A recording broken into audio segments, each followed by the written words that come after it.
friends, welcome back to another video. This time we're going into the world of Palia.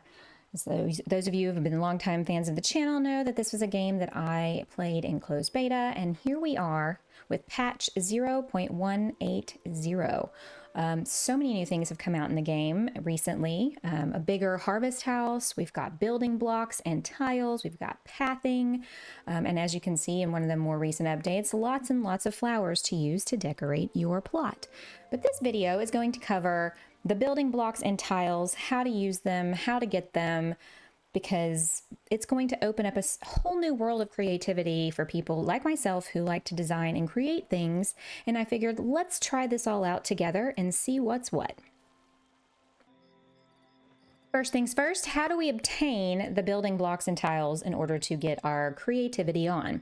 Well, you got to go into the town of Kilima Village, and you need to go into the equivalent of a resident services and come up to the cash register, open the store, and where you can buy your writs and crafting licenses and rooms and houses and whatnot are the building blocks and recipes for, well, obviously roofing and flooring. I've obviously already purchased all of these. We've got crates, big crates, floor tiles, ramps, pillars, and both wood and stone varieties.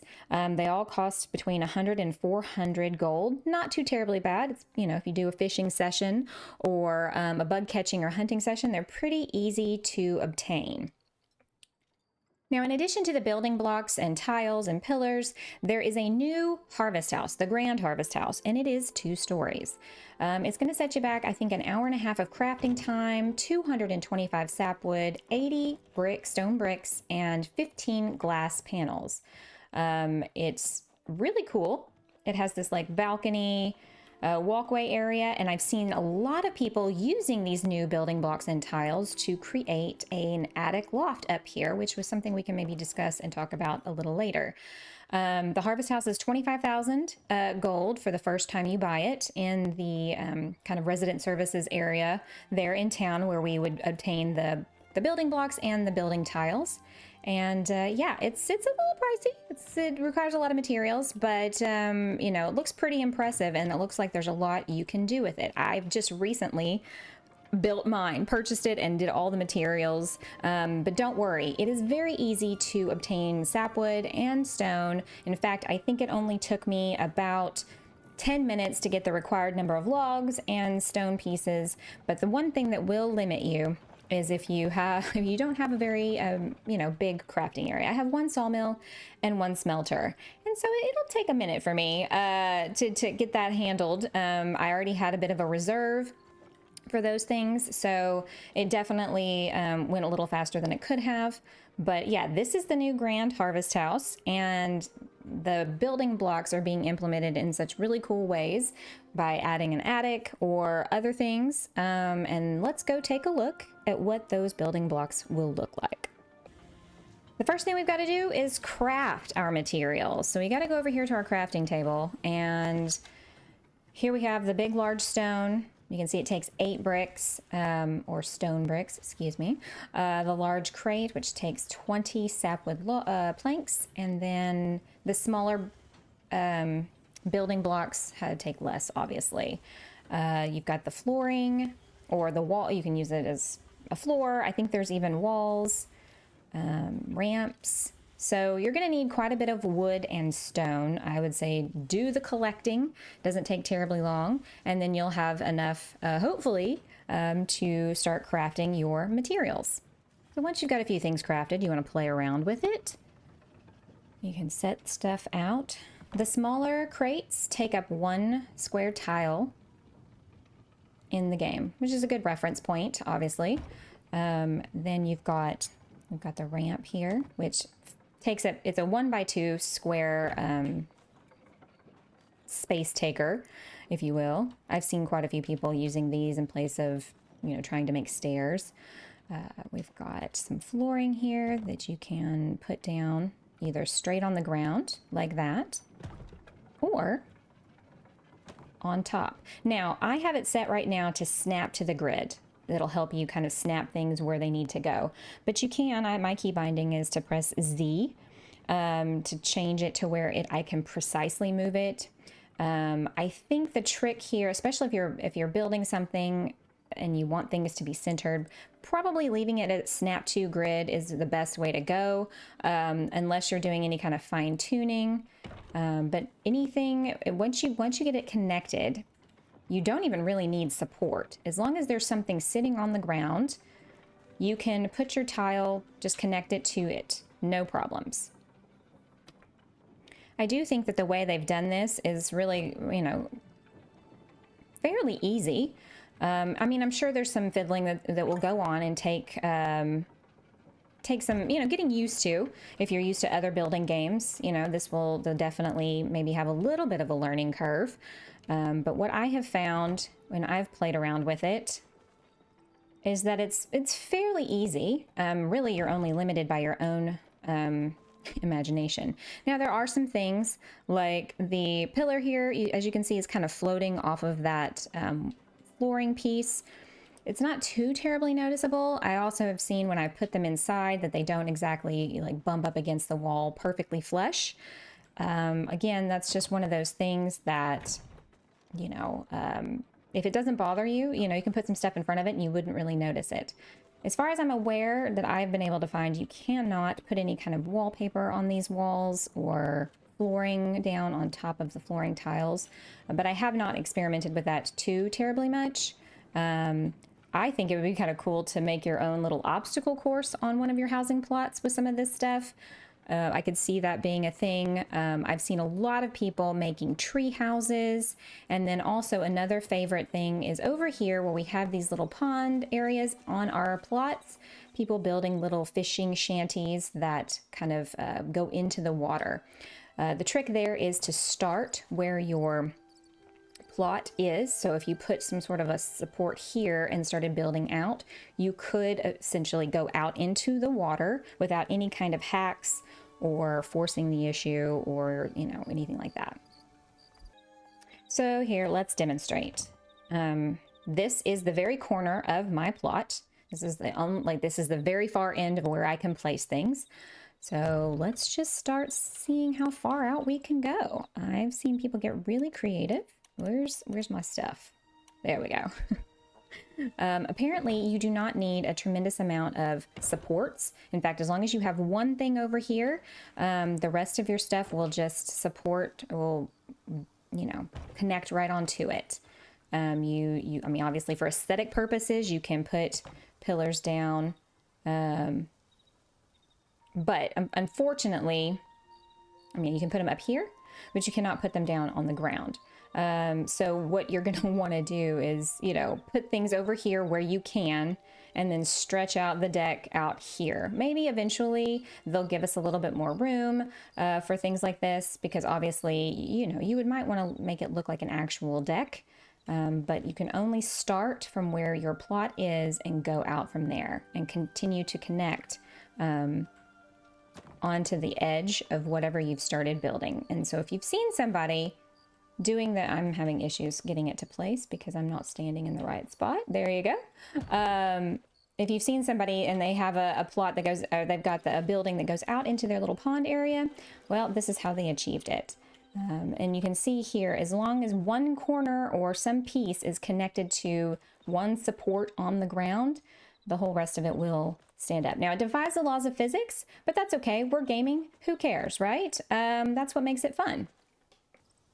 One of the other things I want to point out is if you try to pick this base piece up that is supporting your entire structure and like put it away, it will tell you you have to pick up all the other things first. But you can pick up this piece and move it. Say that you didn't get it exactly placed where you want to, the whole structure will move with it. That is a very nice feature. It doesn't mess up your design. That comes in handy if you're like me and sometimes don't quite get things down exactly where you want them, but you do want to tweak it a little bit later on. Just pick up the original piece that is the base for which everything else is built upon, and you can move, not a problem. Here we are inside, and I'm going to demonstrate just what I meant earlier about the wall not going completely flush. Again, it takes a little bit of fiddling. There's just the tiniest little bit of gaps sometimes when you're putting things together. But this definitely opens up the possibility of building little separate rooms. You can create all kinds of interesting designs inside. I was able to get this to butt up to it earlier, and I don't know why it's not now. But I've seen people even put them on the wall where there's space to do so, and create little like loft bed areas. They'll put them up, and then they'll put the flooring piece, and then they'll build stairs and have, you know, they've gotten very creative. I'm really impressed with what everybody has been able to do with these new pieces that have really just blossomed all the creativity. Not that we didn't have an abundance of it before, but we're really overloaded now. You can add a little bit more oomph to your harvest house porch area by adding pillars. That one I didn't center, but that's okay. Don't worry about that. You can double stack them and go all the way up and create a more traditional looking porch area. You can also make patterns with them where you can place them, you know, divide it, maybe make, you know, a closed off area of your porch with the walls. I've seen a lot of people do this with them and create a, you know, an extra pillar like what you have on the outside, but just with a slightly different look. I've also seen people taking the stone blocks and creating their own pillars out of that in front of the original harvest house entrance over here, where they put it on either side and create a really nice pillared area. So you've got a lot of options when it comes to stuff like this, and I'm really curious to see if they'll ever let us craft these to where we can customize them in different colors or different material types. I also want to take a quick minute to show off the new pathing tiles that they have done. You can go to Badru's little farm stand and purchase the recipes there. I believe they're all about 1,000 gold each. We've got flagstone, we've got concrete in both square and round. You've also got wood cuts that are like just circular, what looks like circular discs of a log cut and sliced into circles. And this is me using the flagstone and the concrete to create a nice little pattern around my lovely tree from the Temple of the Roots here in my courtyard. I also use them as stepping stones here in the walkway up to my house. When you go to place them down, you can change the variety. When you craft them, you just craft a group of 20, and then you go to set them down, and every time it'll be pretty much a different shape. You can get them to where they all match and are uniformed, but this is supposed to be a cottage, like a little cozy cottage, even though it's a gigantic house. And so I was going for a more natural looking feel. And instead of using the little butcher block squares that we all used for pathing before these came out, I decided I'd try these out, and I really, really enjoy that. And now I want to take you over to some of my friends' plots and show you what they have created with these new building blocks and tiles and pillars in Palia. It's going to blow your mind. Here I am on the housing plot of my good friend SusanWit. This is her Christmas housing plot, actually, but we're not here to look at the Christmas stuff. We're here to look at this beautiful tree house that she built over here by her pond. If you'll see here how she started in the corner of her property and started building kind of as I showed you guys. Look at this. She's got these little fountains all stacked up and just really cute little details here and there. She utilized the ramps, obviously, to get you up into the treehouse, and she has done a fantastic job of decorating and utilizing the trees to really give a lovely canopy. But in addition to that, she used the pillars and the flooring tiles to create a roof and give you that feel of a, you know, treehouse. You can hang things on the walls. You can hang things on the ceiling, and you can build all the way out here over your pond area and have this beautiful sitting area and do some fishing. I love the simplicity. I love that it's so beautiful in its simplicity because it's not a big thing. She's got the little, what do you call it? The fire pit here. She used an actual crate or a block as like a table, which is, I think, a really great idea. It gives a rustic feel. You know, hey, we're just going to use, it's like found objects. We built this whole little tree house with found objects. You know, when you were a kid and you just were like, I'm going to build a tree house with my friends. I feel like this is kind of what it might look like. Well, this is a little better than probably what my friends and I would have built. But I really enjoy this. I do think it would be awesome if one day we could, like I said, customize these to be more than just wood and stone. But I really love how she utilized these details and the string lights, the little lanterns. And here I wanted to show you how there is just literally a couple of supports. And you don't even need all of those. You can literally just do it off of one. And then you have this extending out into the water out here. Now, granted, it doesn't look terribly realistic visually, but I think that if you look at it as the whole, it's absolutely adorable, very simple. I think this is something anyone could achieve no matter what your level of building and decorating in Palia might be, and I really thank Susan for letting me come and share this with you guys. Here we are at my friend SunnyAnn's new plot. It is looking so amazing, but we're here to take a look at her third floor attic, so let's go inside.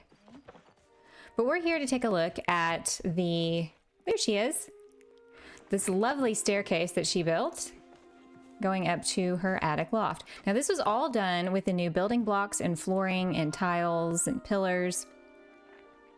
I've seen people divide this off even with the walls. Very simple idea, just putting the tiles down to close off this attic area from the place below. Look, you could fit at least 2 bedrooms and a bathroom up here. So much stuff to do. Again, I keep saying I would love to be able to customize it. There's just a lot of wood happening. I guess you could do stone. That would be a nice contrast. But everybody I've seen has been doing wood up here. And I also want to take a moment to show you these stairs that she's made. She used the ramps, and then it looks like she's used the planks, the pathing planks, if I can get that word out, and it looks like some bowls to set them on. It's a clever little trick that I've seen several people do to make these staircases. It's really cool. Probably incredibly tedious, I can only imagine, but this looks really, really good. It'd be nice if we could adjust the size of the pillars rather than just stacking them on top of each other.